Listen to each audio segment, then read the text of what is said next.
I never thought a single text message could make my hands shake, my heart pound, and my world tilt off its axis. But there it was, glowing on my phone screen in the middle of an ordinary Tuesday afternoon. "You're not coming.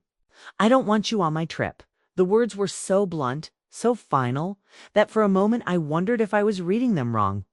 My son, my only child, the boy I'd raised with every ounce of love and patience I had, was shutting me out. And the timing couldn't have been more cruel.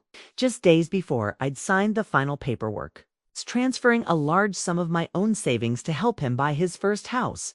I'd done it without hesitation, believing that's what mothers do. We give, we support, we show up no matter what. But now, staring at that message, I felt a cold wave of disbelief and betrayal wash over me. How could he do this? After everything I'd sacrificed, after all the late-night phone calls, the years of single parenting, the endless encouragement I was being told in no uncertain terms that I wasn't wanted. Not even for a simple family trip. I tried to steady my breathing, but my mind was already racing, replaying every conversation, every moment that might have led to this. Was there something I'd missed? Some sign that our bond was fraying? I wanted to believe this was a misunderstanding, a momentary lapse in judgment. But deep down, I knew this was just the beginning. What I didn't realize then was how much this one message would unravel everything I thought I knew about my son, my family, and myself. And as I would soon discover, the real shock was still to come. From the moment I first held my son in my arms, I felt a fierce, protective love I'd never known before. He was a quiet baby, always watching the world with wide, curious eyes. And I promised myself I'd give him everything I could, every opportunity, every ounce of support, every bit of warmth I had to offer. Our little family was just the two of us for most of his childhood. His father left when he was barely 3, and from then on, it was me and him against the world. I worked 2 jobs, sometimes 3, just to keep a roof over our heads and food on the table. I remember coming home late, exhausted, only to find him waiting up for me, his homework spread out on the kitchen table, eager to show me what he'd learned that day. We were close, closer than most mothers and sons I knew. He confided in me about everything: schoolyard fights, crushes, dreams of becoming an architect. I was his biggest cheerleader, the one who showed up to every school play, every soccer game, even when I had to swap shifts or beg a neighbor to cover for me. I never wanted him to feel the absence of his father, so I tried to fill every gap to be both mom and dad. Even when it stretched me thin. As he grew older, I noticed subtle changes. He became more independent, which I expected. But there was also a new edge to his requests. At first it was small things: asking for the latest phone, wanting designer sneakers because everyone else has them. I brushed it off as normal teenage behavior, a phase he'd outgrow. But the requests kept coming, and they grew bigger. When he got into college, he expected me to cover tuition, books, rent, never once asking if it was possible, just assuming I'd find a way. And I did, even when it meant dipping into my retirement savings or taking out loans in my name. I told myself it was worth it, okay? That he'd appreciate it one day. I wanted him to have the life I never had, free from the struggles that had defined my own youth. But sometimes, late at night, I'd lie awake and wonder if I was doing him a disservice by making things too easy. I'd hear him talk to his friends about how my mom will handle it, or she always comes through, and a small knot of worry would form in my stomach. Was I teaching him gratitude, or just reinforcing the idea that I'd always be there to bail him out? Family gatherings were always a study in contrast. My sister, who raised her kids with a firmer hand, would shake her head at the way my son spoke to me, demanding, sometimes dismissive. "You spoil him," she'd say, not unkindly.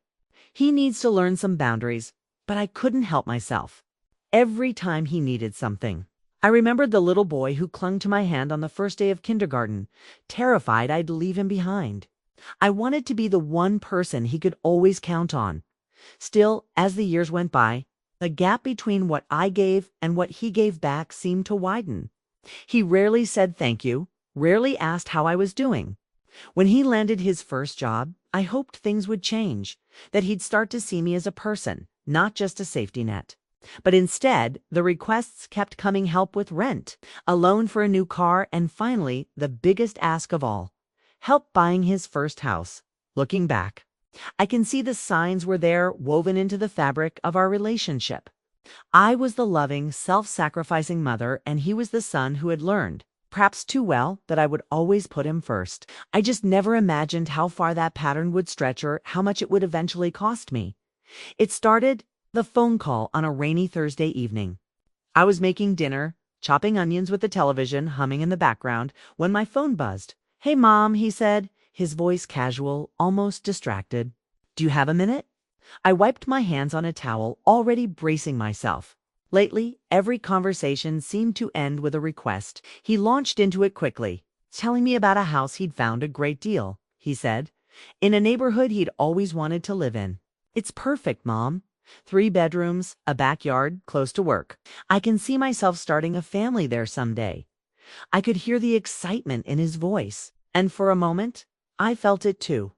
I pictured him happy, settled, building a life. But then came the catch. "The thing is, I'm a little short on the down payment. I've saved some, but with the market the way it is, I just can't swing it alone. I was hoping you could help me out. Just a loan, you know?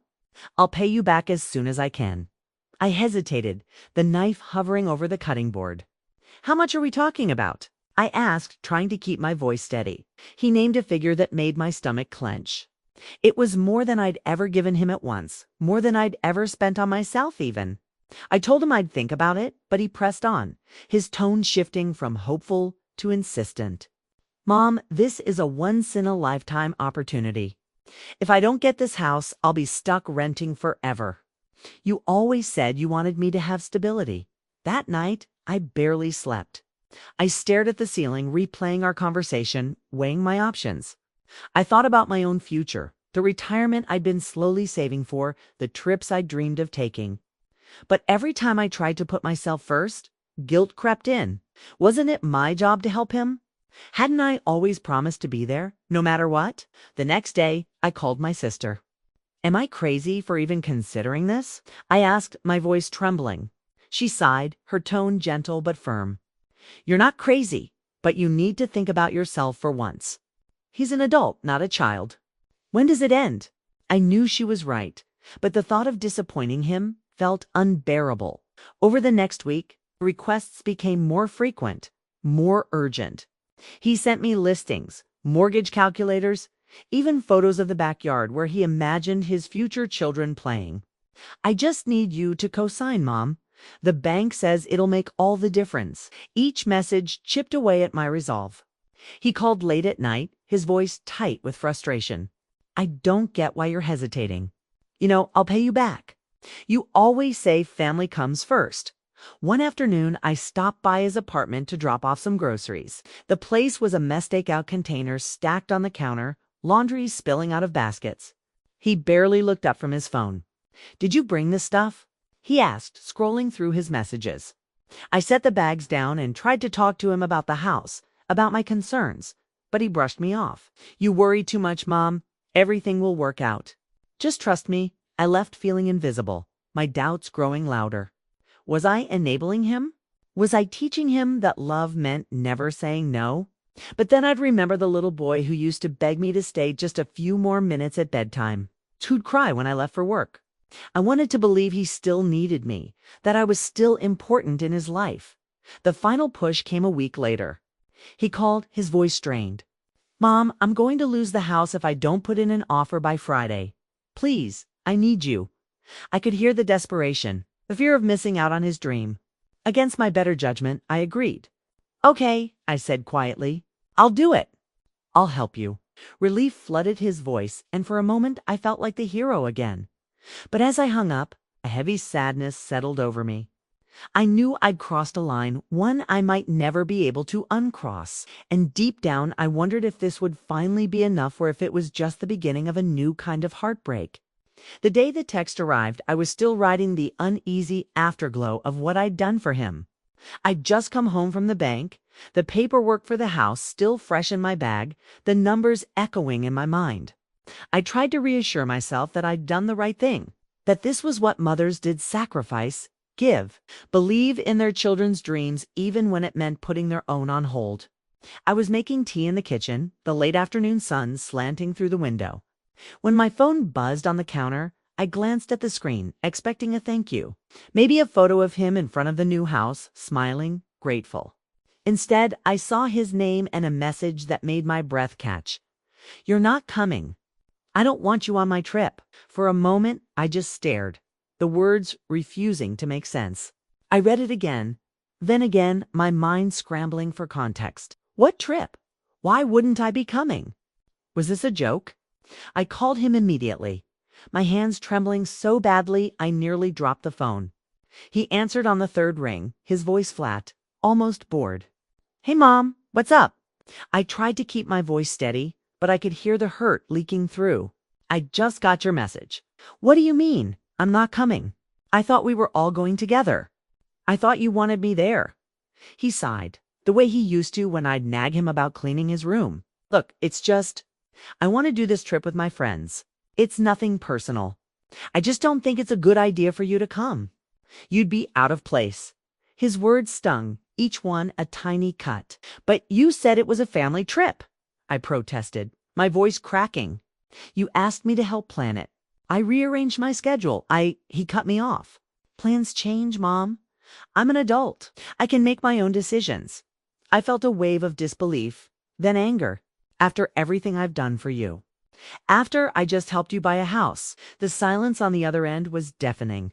Finally he spoke, his tone defensive. "This isn't about the house. I appreciate what you did, but you can't use that to guilt me. I just want some space, okay?" I wanted to scream, to demand an explanation, to make him see how much he was hurting me. But all I could do was stand there, clutching the phone, feeling the ground shift beneath my feet. I thought about all the times I'd put him first, all the sacrifices I'd made, and wondered if any of it had ever really mattered to him. Was I just a means to an end? Had I raised a son who saw me as nothing more than a wallet, a safety net, someone to be discarded when it was inconvenient? I hung up, my hands numb, my heart pounding in my chest. I replayed the conversation over and over, searching for some sign, some warning I'd missed. Had I been too available, too willing to give? Had I failed to teach him respect, gratitude, empathy? The questions swirled in my mind, each one heavier than the last. That night, sat alone in the living room, the house eerily quiet. I scrolled through old photos, birthday parties, graduations, vacations where he'd clung to my side, beaming. I tried to reconcile that little boy with the man who'd just shut me out so easily. I wondered what had changed, what I'd done wrong, if there was any way to fix it. But as the hours passed, a new, colder realization began to settle in.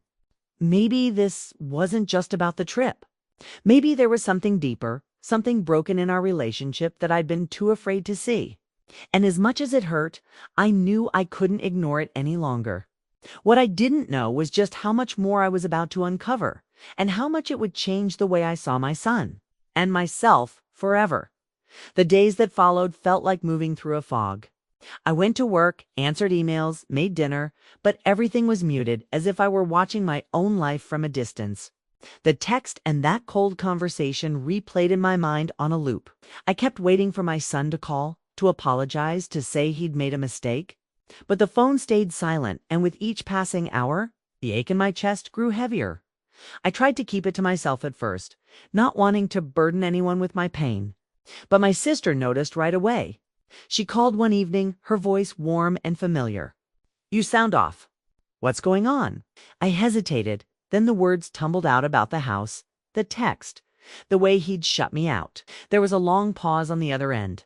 "Oh, honey," she said softly. "I'm so sorry that's not right." Her sympathy was a balm, but it also made the reality sink in deeper. If even she, who'd always warned me about giving too much, was shocked, then maybe I wasn't overreacting. My mother, on the other hand, was less gentle. When I told her, she shook her head, her lips pressed into a thin line. "You let him walk all over you for years. This is what happens when you never say no." Her words stung, but I couldn't deny the truth in them. I'd always wanted to be the parent who gave more, who loved harder, who never let her child feel abandoned. But now I wondered if I'd crossed the line from loving to enabling. The rest of the family had their own opinions. My brother, who'd always kept his distance from drama, simply shrugged. "He's an adult. Let him figure it out. My niece, who was close to my son, texted me late one night. He's just stressed, auntie. Give him time. He'll come around. But the more I heard these reassurances, the more isolated I felt. No one seemed to understand the depth of my hurt. The sense of betrayal that gnawed at me every time I thought about the sacrifices I'd made. Meanwhile, my son's justifications trickled in, mostly through short, clipped texts. I just need space. It's not about you. I appreciate what you did. I'm an adult now. Each message felt like a door closing, a wall going up between us. I tried to respond with understanding to keep the lines of communication open, but his replies grew colder, more distant. At one point, I asked if we could meet for coffee, just to talk things through. He replied, "I'm busy. Maybe another time." The emotional spiral was relentless. I questioned everything: my parenting, my choices, my worth as a mother. I replayed every moment from his childhood, searching for the point where things had gone wrong. Was it when I let him quit soccer because he didn't like the coach? When I paid his rent that first year out of college? When I said yes again and again because I couldn't bear to see him struggle? The guilt was suffocating, but so was the anger. How could he be so ungrateful, so dismissive after everything I'd done? The contrast between my family's responses and my own feelings was stark. My sister urged me to set boundaries, to stand up for myself. My mother insisted I cut him off financially to teach him a lesson. But my heart wasn't ready for that. I still clung to hope, to the belief that he'd come back, that he'd realize how much he'd hurt me. I wanted to believe that real, unconditional love could weather even this storm. But as the days turned into weeks, the silence between us grew louder. I started to see my son not as the little boy I'd raised, but as a man making choices I couldn't control. The sense of betrayal deepened, but so did a quiet, simmering resolve. I knew something had to change, even if I wasn't sure I was strong enough to make it happen. And somewhere in the back of my mind, a new question began to form. If I didn't start putting myself first, who would? I spent countless nights lying awake, staring at the ceiling, replaying every conversation I'd ever had with my son. The pain of his rejection was sharp, but beneath it, something else was growing: a quiet determination, a need to reclaim some part of myself I'd lost along the way. I realized I couldn't keep living in this limbo, waiting for him to reach out, hoping for an apology that might never come. I needed to do something, not just for him, but for me. One afternoon, I called my sister and poured my heart out. "I don't know how to move forward," I admitted, my voice trembling. "I feel like if I set boundaries now, I'll lose him forever. But if I don't, I'll lose myself." She listened patiently, then said something that stuck with me. "You can love him and still protect yourself. Sometimes.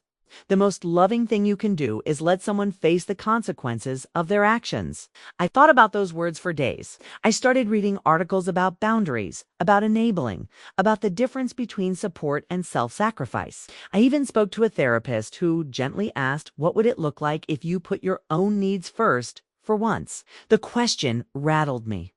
I'd spent so long defining myself by what I could do for my son that I'd forgotten I was allowed to have needs of my own. With trembling hands, I drafted a message to my son. I told him I loved him, that I would always be his mother, but that I needed some space to heal. I explained that I couldn't keep giving without any acknowledgement or respect in return. I said I hoped we could rebuild our relationship, but that it would have to be on new terms that honored both of us. A few days later, I asked him to meet me for coffee. He showed up, arms crossed, eyes wary. The conversation was tense, filled with long silences and careful words. I told him how much his actions had hurt me, how I felt invisible and used. He shifted in his seat, defensive at first, then quiet. "I didn't realize you felt that way," he finally said, his voice barely above a whisper. "I just thought you'd always be there." I nodded, tears stinging my eyes. "I will always love you, but I can't keep sacrificing myself. I need you to meet me halfway." He didn't promise anything. He didn't apologize, not really. But for the first time, I saw a flicker of understanding in his eyes, a hint that maybe, just maybe, he was starting to see me as more than just a safety net. As I left the cafe, my heart was heavy but lighter than it had been in weeks. I didn't know what would happen next. Maybe our relationship would heal, maybe it wouldn't. But for the first time in a long time, I felt a sense of hope not just for us, but for myself. And as I walked home, I realized that sometimes the hardest thing a mother can do is let go, even just a little, and trust that love will find its way through the uncertainty in the weeks that followed. Life took on a new rhythm, one that felt both unfamiliar and strangely liberating. For the first time in years, I started making decisions with myself in mind. I signed up for a pottery class I'd always wanted to try, spent quiet mornings walking in the park, and even reconnected with old friends I'd neglected while pouring all my energy into my son.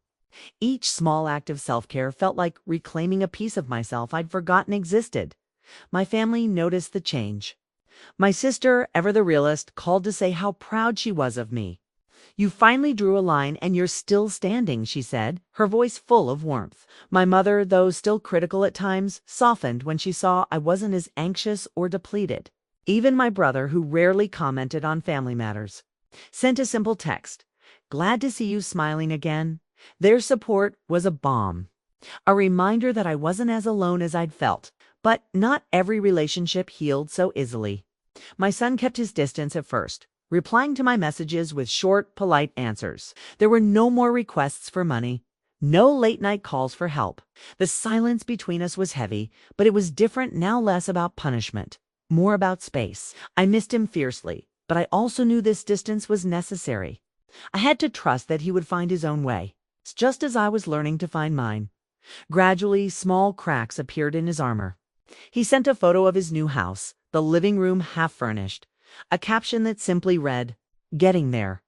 On my birthday, he called not out of obligation, but because he wanted to. The conversation was awkward, but it was a start. I didn't press for more.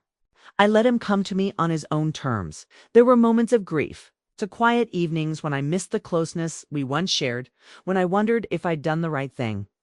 Letting go, even a little, meant accepting that some things might never return to the way they were. But there was also a deep, steady sense of empowerment.